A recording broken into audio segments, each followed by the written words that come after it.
Welcome to Samba Samba. Enjoy the video. You're starting now? Confirm the Venue has the OEM wireless charger and power the car to ACC or engine on so the pad is active. Next, remove any thick cases, metal plates, or credit cards that block charging. These will stop the coil from coupling.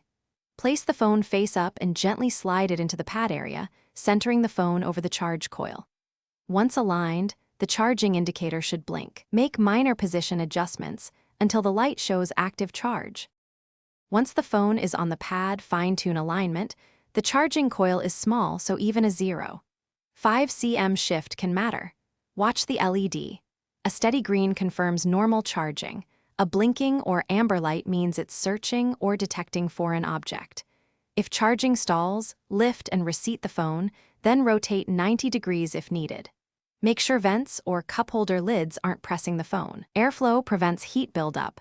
That reduces charge efficiency. To finish, secure the phone so it won't shift during driving and monitor the indicator until you reach the charge level you want.